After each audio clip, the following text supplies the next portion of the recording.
Hello all, welcome to Roja's my vlogs. అందరికీ కూడా రథసప్తమి శుభాకాంక్షలు. ఇవాళ మాఘశుద్ధ సప్తమి తిథి కాబట్టి ఇవాళ రథసప్తమి జరుపుకుంటూ ఉంటాము. రథసప్తమి అంటే సూర్య జయంతి అని కూడా అంటారు. సూర్యుడి గమనం ఎలా ఉంటుందిట? 7 గుర్రాలు పూనిన రథము పైన సూర్యుడి యొక్క గమనము జరుగుతుందిట.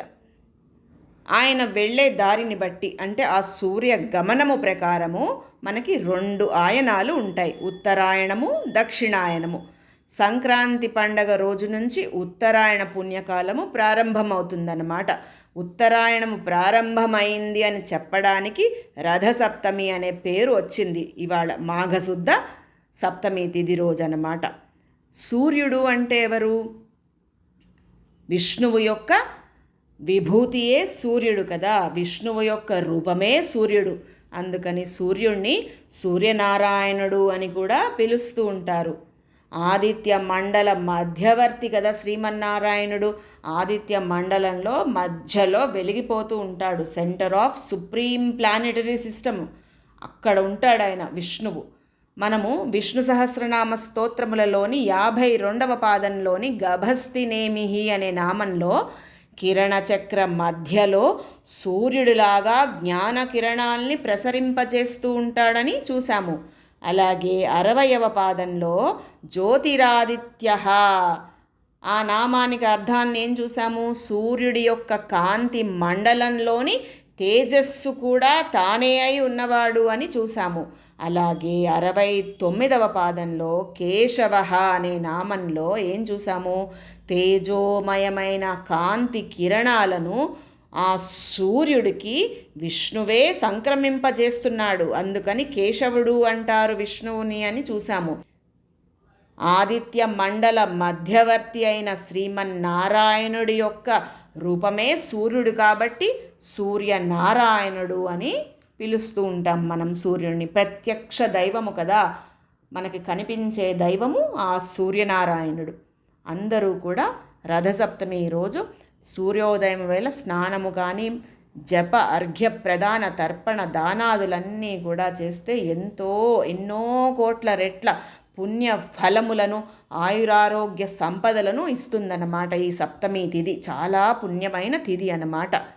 ఇప్పుడు ఇవాళ మనము శ్రీ విష్ణు సహస్రనామ స్తోత్రములోని 71వ పాదము నేర్చుకుందాము. బ్రహ్మణ్యః బ్రహ్మకృత్ బ్రహ్మా బ్రహ్మ బ్రహ్మవివర్ధనః బ్రహ్మవిత్ బ్రాహ్మణః బ్రహ్మీ బ్రహ్మజ్ఞః బ్రాహ్మణప్రియః.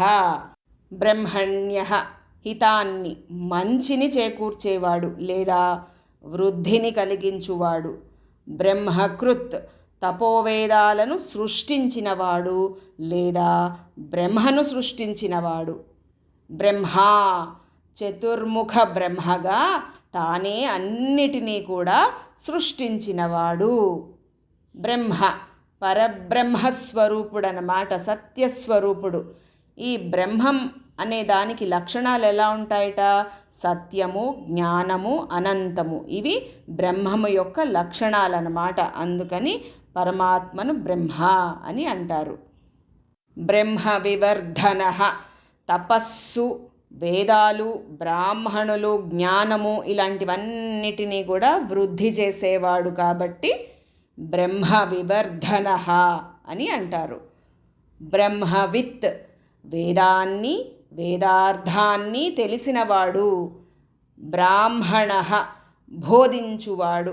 వేదాలలో చెప్పబడినటువంటి విషయాలన్నిటినీ కూడా ఆయన బ్రాహ్మణుని రూపంలో లోకానికి బోధించువాడు కాబట్టి బ్రాహ్మణః అని అంటారు.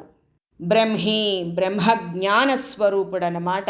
బ్రహ్మరూపమై తపస్సు, వేదము, బ్రాహ్మణుడు, జ్ఞానము అన్నీ కూడా తన యందే కలవాడు కాబట్టి బ్రహ్మీ అని అంటారు. బ్రహ్మజ్ఞః బ్రహ్మమును తెలిసినవాడు. తన స్వరూపాలైన వేదాలను చక్కగా తెలిసినవాడు కాబట్టి బ్రహ్మజ్ఞః అని అంటారు.